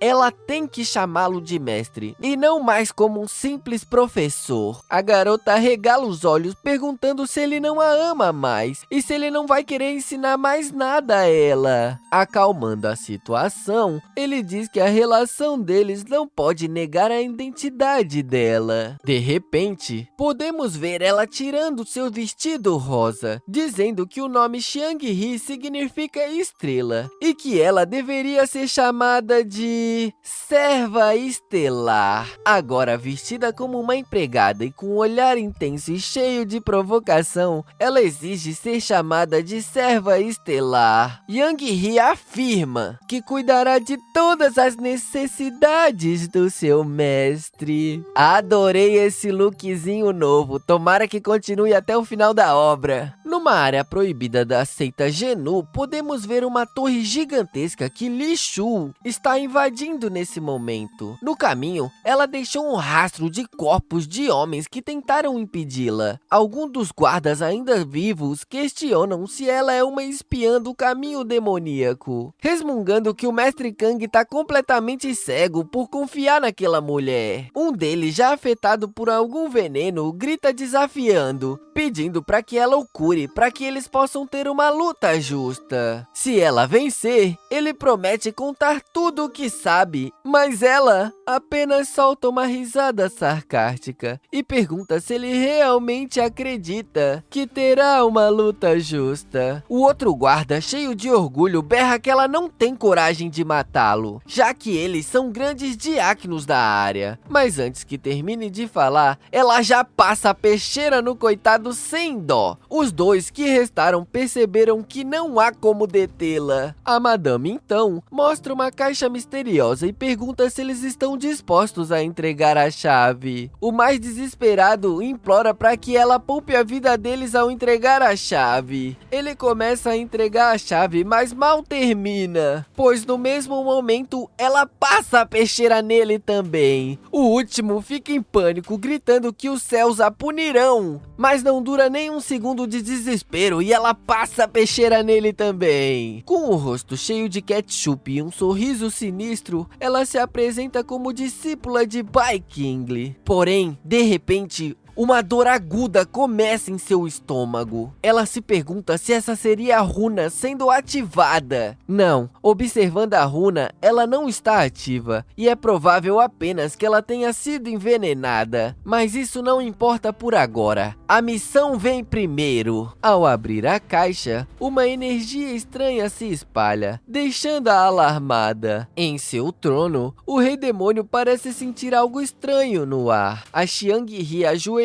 diante dele, percebe a sua inquietação e pergunta no que ele tá pensando. Ele responde meio irritado que foi ousadia demais ela dormir aos seus pés e que aquilo não pode mais se repetir. Yang-Hi, astuta, notou que algo estava incomodando seu mestre e arrisca um palpite perguntando se ele tá preocupado com a cerimônia de seleção de mestres de seita. Ele responde com um ar seco, dizendo que talvez, e ela fica toda feliz por ter aceitado e pula no colo dele. O grande Lorde Demônio fica todo sem jeito, segurando a atrevida, enquanto o sistema notifica bem na hora que a sua habilidade de massagem já está no nível máximo e ele não vai ganhar mais experiência fazendo isso. Envergonhado, ele tenta justificar que só está corrigindo o comportamento da sua discípula. Ele não queria fazer uma massagem agora. A garota, toda cheia de si, anuncia que tem um tesouro pro seu mestre. Ele quase entra em pânico, imaginando que ela vai mostrar algo que não deveria ser permitido na idade indicativa do jogo. Porém, para sua surpresa, ela puxa o símbolo de autoridade de um dos 10 anciões supremos do Palácio da Pílula de Sangue. Completamente chocado, ele pergunta como ela conseguiu aquilo, e ela explica toda orgulhosa que o ancião Lu ofereceu uma recompensa para quem criasse a erva de coração celestial, e ela sabia como fazer. Enquanto se agarra no pescoço de seu mestre, ela diz com um sorriso sapeca que pode ser bem espertinha quando ela quer. No jogo original, era o Xião que conseguia esse símbolo, ajudando a garota de cabelo azul a ganhar aliados poderosos. O Rei Demônio, visivelmente satisfeito, decide recompensá-la com uma mordidinha de leve na orelha. Ela quase entra em êxtase. A garota fica toda molhadinha e o sistema, sem perder tempo, notifica que ele espalhou o amor e ganhou muitos pontos. Agora ele se levanta decidido e ordena que ela o siga para fora do isolamento. Com esse símbolo em mãos, nada nem ninguém poderá detê-los a partir de hoje. No Palácio da Pílula de Sangue, o Katoku tá tentando entender por que eles não aceitam a sua erva de coração celestial. E o Sr. Big Bigode explica que alguém chegou antes e pegou a recompensa. O verdadeiro Protinha fica desesperado, imaginando que ninguém poderia ter sido mais rápido que ele. Quando ele descobre que foi a Xianghe, o ódio toma conta dele. Agora ele fica imaginando se ela fez isso por conta própria ou se foi amando daquele demônio. Enfurecido, ele cospe fogo pela boca e promete acabar com o demônio. O Bigode, vendo a fúria do rapaz, só consegue dar risada, achando que o garoto levou Gaia. Longe dali, no meio da floresta, ele tá meio cabisbaixo, sem saber o que fazer. Mas de repente, uma pedra começa a falar com ele, perguntando se ele entregou a erva. Ele percebe que essa é a sua mestra, usando a possessão espiritual numa pedra, que ainda por cima tem um tolete gigante em cima.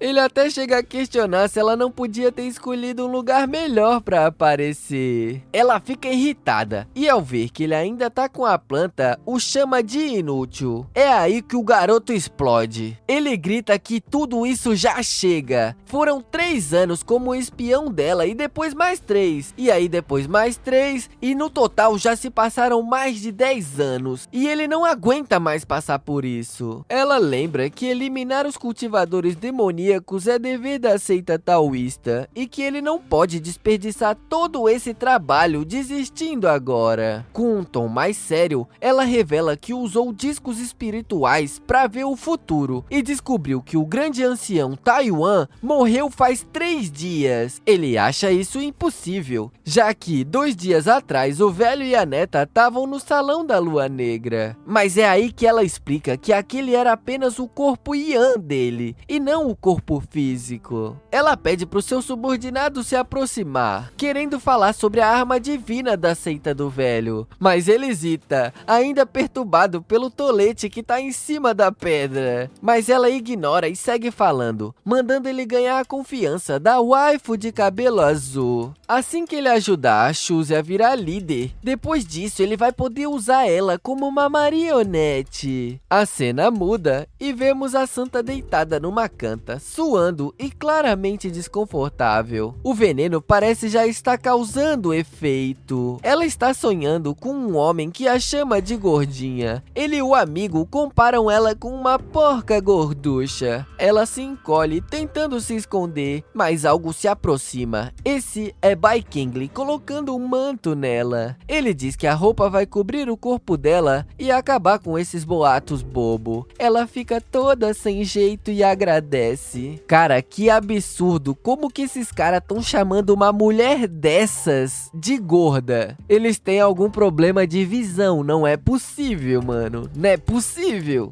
Em outra cena, ela grita com ele dizendo que ele era a pessoa que ela mais confiava e pergunta o porquê dele estar matando discípulos inocentes. Bai apenas olha pra trás com um olhar frio. Ele não diz uma única palavra, apenas a encara. Nesse momento, ela acorda do seu pesadelo, frustrada por ter sonhado com aquele demônio de novo. Uma senhora aparece e avisa que os vassalos estão reunidos no salão principal e o senhor Bigode juntou 2.000 cultivadores armados. Todos estão se movimentando para a cerimônia dos mestres. Ela aproveita e pergunta se o templo Bai executou alguma movimentação. E a velhinha responde que ele foi visto saindo do depósito de sangue de mãos dadas com a Xianghe. A velha se ajoelha admitindo que não descobriu as intenções do mestre do templo Bai. Revoltada, a santa pensa que aquele velho demônio continua sem vergonha. E ainda por cima, em plena luz do dia, ele tá segurando a mão da discípula. Isso é um absurdo. Ela se pergunta se ainda há traços do antigo Lorde Demônio nele. E se tiver, ela mesmo vai matá-lo. Engraçado como essa mulher fala, como se soubesse que ele reencarnou, né? Eu acho que ela é a única pessoa da obra inteira que percebeu que aquele homem não é mais o mesmo rei demônio de antes. O Lorde Demônio caminha pelas montanhas geladas, quando de repente soltou um espirro. E logo pensou que alguém devia estar falando mal dele por aí. A Young-hee, que estava ao seu lado, se agarrou a ele e perguntou se ele estava se sentindo melhor. Ela aproveita o momento e diz que a sua irmã mais nova disse que ela tem um corpo mais quente que uma fornalha e que o seu mestre pode se esquentar com ela quando quiser. Ele tocou no pescoço da garota, fazendo-a tremer na hora, e explicou que o corpo dela era compatível com energia fria, mas que isso não tinha nada a ver na resistência. A wife então pergunta o porquê deles estarem andando por aquele lugar deserto. O demônio, com um sorrisinho, pensou que precisava atrapalhar os planos do Protinha e responde que tá procurando algo que voa por ali, que provavelmente tá perto. Não muito longe dali, a alma do velhote Tawan está no topo de uma montanha. Quando o velho o viu, perguntou se ele era Bai King. O demônio se apresenta educadamente e o ancião olha para Young-hee e observa um corpo controlador de fantasma perfeito e natural e elogiou a garota. O velhote pergunta ao demônio quando ele pretende sacrificar essa ferramenta. O Lorde Demônio fica em silêncio, apenas observando, e a Young-hee se intromete, dizendo que ele pode decidir quando quiser que ela não é mais útil para ele. O velho ficou impressionado e comentou que o Bai era muito bom em controlar os seus subordinados. Além disso, ele queria conversar a sós com o demônio. Quando ficam sozinhos, o velho já começa a contar uma história enorme sobre deuses e demônios criando o mundo e guerras intermináveis e blá blá blá blá blá blá. O Lorde Demônio, já entediado e sendo reencarnado, fica triste por não ter uma opção de pular aquela falação. O ancião não aguentava mais segurar a sua alma e revelou um dos 2 artefatos divinos da sua seita, o Anel da Seita Kaming, que faria de quem o usasse um homem admirado por milhões. Ele ofereceu o anel, mas em troca pede que Bai King ajude a sua neta. Olhando para o objeto, o demônio pergunta se a garota era a herdeira escolhida. E o velho respondeu que se o demônio não puder ajudá-la, o próprio Bai pode tomar o lugar dela. Isso deu uma estranha sensação de déjà vu no demônio, mas pensando no poder que ele ganharia, ele não estava disposto a recusar. O velho então revelou que o último desejo do pai da Shuzi era que ele se casasse com ela para fortalecer a seita. Foi aí que o demônio entendeu tudo. Tomar o lugar dela significava um casamento. Sendo o marido dela, ele poderia tomar o poder. Ele fica meio sem jeito e diz que vai pensar sobre esse assunto no futuro. Antes da sua alma desaparecer de vez, o velho pergunta se é verdade que o demônio foi derrotado pela donzela taoísta Xinlan. E se sim, ele tem as suas dúvidas que o Bai pode manter a seita segura. Ele responde que sim. No passado, Bai King tinha perdido para aquela mulher, mas ela apenas derrotou o verdadeiro Bai King e não ele. O velhote desaparece, sem entender muito bem o que ele quis dizer com aquilo. Enquanto isso, no altar geral, o Xião implora para ver o velhote ancestral, mas os guardas dizem que ele não quer receber ninguém. O Protinha insiste, dizendo que se demorasse mais, o ancestral iria morrer.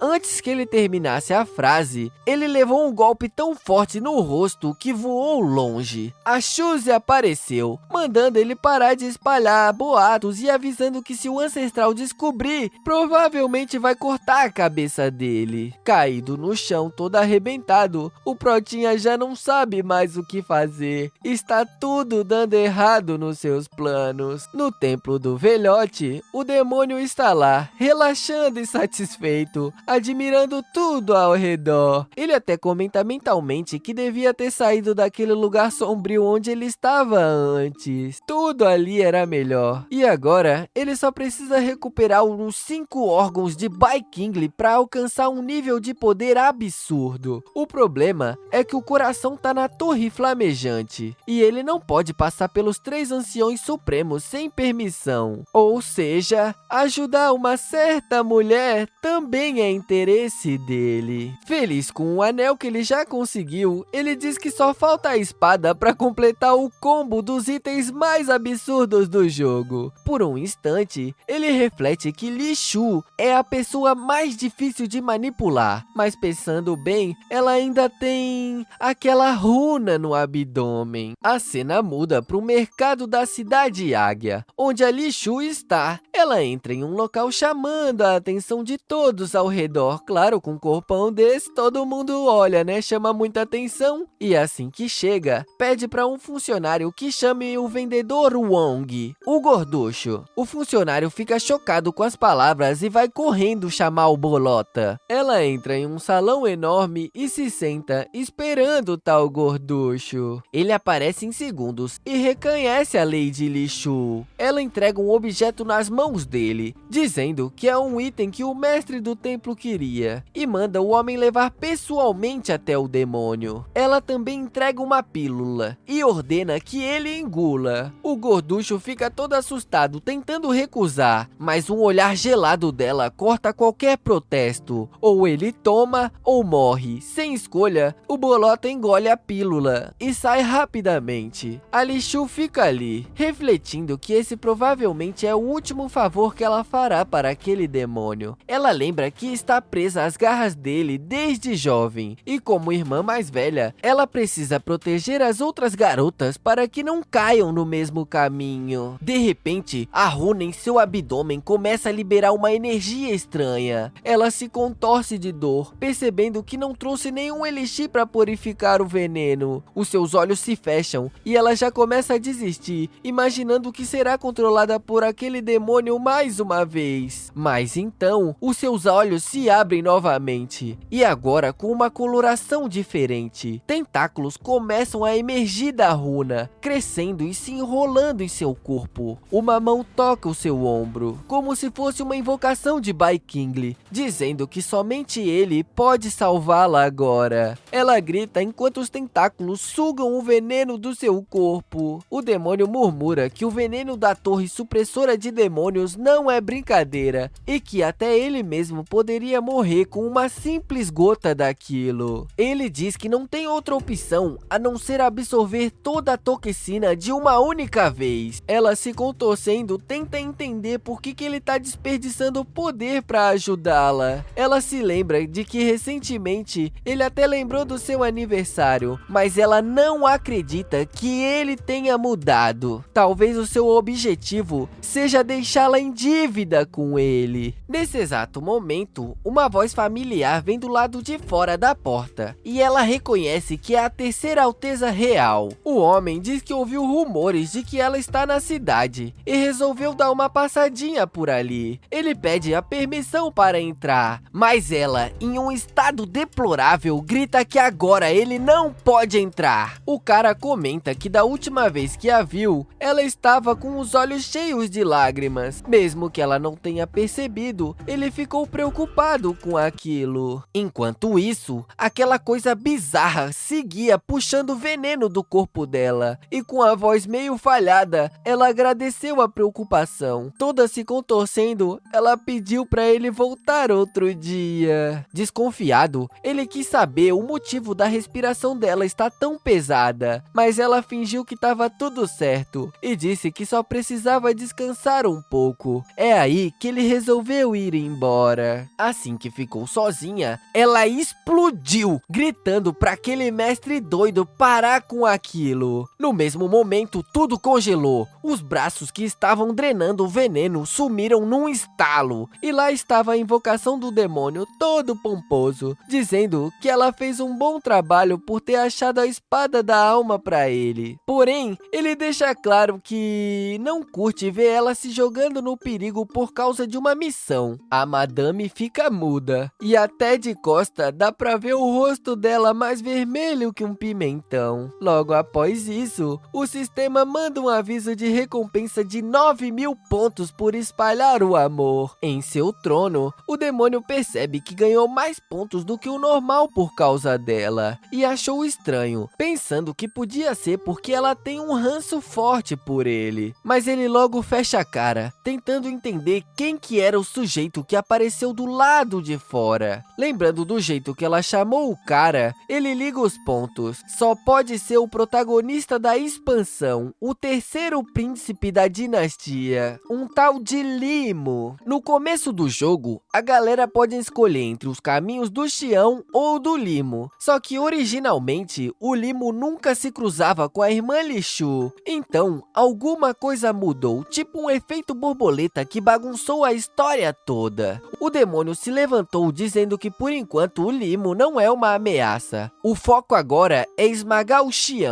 E além disso, já tá na hora de fazer uma visitinha pra mestra do templo. Enquanto isso, a garota tava toda ansiosinha, pensando no que a irmã dela ia achar ao saber que o último desejo do seu avô era que ela se casasse com um demônio. Com a mão no peito, ela tenta imaginar o quanto a irmã vai ficar irritada com essa história, mas ela já tá decidida a contar tudo, acreditando que juntas elas podem dar um jeito nisso. Foi aí que a Tantai apareceu cabisbaixa, com aquele olhar vazio. A irmã logo notou e perguntou se tinha acontecido alguma coisa no depósito de sangue. Afinal, como elas são ligadas, ela também sentiu todas as sensações daquela noite. A Cabelo de Grama só disse que estava cansada e que ia explicar melhor depois. Cada uma foi pro seu canto, mas por dentro, a Tantai estava se sentindo péssima, se achando uma traidora por ter deixado aquele monstro tocar nela. Ela pensa que poderia ter parado tudo quando ele a abraçou, para manter a própria dignidade, mas ela não fez nada e com um olhar frio, jurou que ia odiar aquele ser até o fim. O problema é que por mais que tentasse esquecer, o corpo dela insistia em lembrar daquele abraço, e quanto mais ela tentava apagar da sua mente, mais as lembranças voltavam com força. Já deitada na cama e toda envergonhada, ela sentia que ainda tinha uma chance de se redimir. A única saída era ajudar a sua irmã a virar a nova mestre da seita. Só assim, ela conseguiria se liberar de uma vez das garras daquele demônio. Lá no templo Xiulu, o chefão tava andando de um lado pro outro, parecendo que tinha uma formiga na calça. E o motivo? O ancestralzão lá de cima queria que ele apoiasse a Azuladinha a virar líder da seita. Mas tinha outra figura chamada de Mengu, querendo se juntar a ele também, só que pra tomar o cargo para si. O cara ficou todo perdido, sem saber por onde ir, e foi pedir um conselho para sua esposa. Mas ela, ligeira, respondeu com uma pergunta de volta, perguntando se ele já tinha se decidido. E ele confirma, meio sem jeito, que já se decidiu. Ele vai ajudar o Mengu, mas ele queria saber o que ela achava sobre isso. Foi aí que a treta começou. A mulher surtou de vez, dizendo que ele era um idiota e até mesmo pior do que um lixo. Ela avisa que aquele tal de Mengu é um aproveitador ganancioso que vai usar ele feito uma marionete. O mestre fica todo sem graça e admite que a sua mulher está certa, e pergunta se ele deveria mesmo apoiar a sua sobrinha Shuzi nisso tudo. Nesse momento, ela arremessa o seu sapato no peito dele, que faz-o voar longe. A mulher manda real, dizendo que o melhor que ele pode fazer agora é ficar na dele e deixar os dois brigarem pelo apoio deles. Nada de se meter nesse momento. Porém, o coitado ainda estava preocupado com a chance do Bai Qingli resolver aparecer e bagunçar tudo. Mas ela logo tratou de acalmar o maridinho, dizendo que aquele tipo de homem não se envolve com bagunças pequenas. E ainda soltou uma frase dizendo que ele não faz ideia de como aquele homem é fora da curva, um homem muito à frente do seu tempo. No meio disso tudo, ela joga o sapato de novo no marido, reforçando que ele é um inútil. O cara todo submisso se ajoelha na frente do sapato e fala que não é digno dela. Esse cara é um verdadeiro gado. Do nada, aparece um guarda atrás da porta avisando que o Bai chegou para fazer uma visitinha. O mestre quase infarta. Ele não esperava ver esse cara dando as caras assim. E ainda piora, o guarda avisa que o demônio quer trocar uma ideia a sós com a madame. O sangue do cara ferve, o olhar assassino, a espada na mão. Ele diz que não vai deixar isso acontecer de jeito nenhum. É aí que a mulher, já meio encolhida, avisa que o demônio já entrou. Do nada, a presença de Bai Qingli se revela. Quando o mestre percebe percebe, o cara já tá atrás dele. O susto foi tanto que ele até pergunta como que ele não sentiu a presença dele chegando. A esposa, já elogiando, diz que a técnica de respiração do demônio é realmente absurda. O Bai King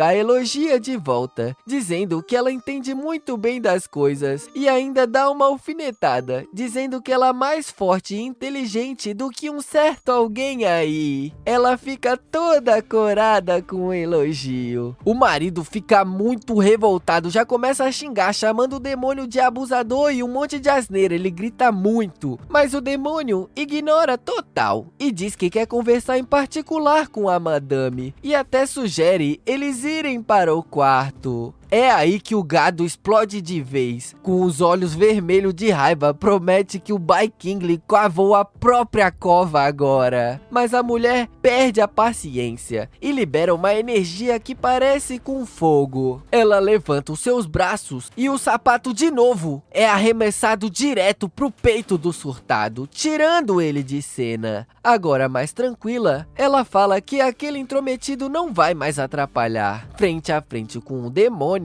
ela quer saber o que ele tá fazendo ali tão tarde da noite. O demônio já chega sem rodeio, dizendo que quer que ela fique do lado dele na cerimônia que vai rolar em 2 semanas. Ela fica meio sem saber o motivo e pergunta por que ele acha que ela vai aceitar isso. Na maior calma do mundo, ele diz que tem um motivo que vai fazer ela pensar 2 vezes. Do nada, ele faz aparecer um sapato. Com uma tranquilidade, ele pega no pé da madame, que ainda não entendeu o que tá rolando. Ele vai colocar o sapato tipo na cena da Cinderela, mas isso tudo não foi por acaso. Ele já tinha se preparado. Ele usou uma carta que revelou o passado de personagens secundários. É aí que ele solta a bomba, perguntando se ela quer mesmo que o maridão perca o posto de mestre. Ela começa a achar que ele tá passando dos limites, mas ele começa a contar uma história que aconteceu há mais ou menos uns 20 anos atrás. Na época, o chefe da família Yun fez besteira e matou um imperador, e por causa disso, 300 membros da seita foram pra vala. Sobrou apenas uma garota, o filho de um líder de seita, que tava de olho no poder espiritual da Fênix que a menina possuía. Ele até conseguiu que ela fosse aceita no clã, mas a real era que ele tinha segundas intenções com ela. Só que o plano deu ruim e a garota conseguiu fugir. E no meio da fuga, ela conheceu o atual marido, um cara escroto e nojento, que mesmo sendo eunuco, não parava de dar em cima dela. E foi naquela de fugir do passado que ela acabou casando com ele, mesmo sem nunca ter feito um lepo-lepo, um tchaca-tchaca na buchaca. E solta que se os podres do mestre vazarem, ele vai perder o cargo. E isso também vai sobrar pra ela. Agora, com um olhar de revolta, ela manda na cara que ele é um ser desprezível. O demônio, ignorando isso, pergunta se ela já sabe o que tem que fazer. Cheia de raiva, ela se prepara pra dar uma voadora nele, mas o cara é rápido e segura a perna dela no ar. Os dois ficam numa pose que mais parece uma cena de dança de filme romântico. Ela pede pra ele o largar,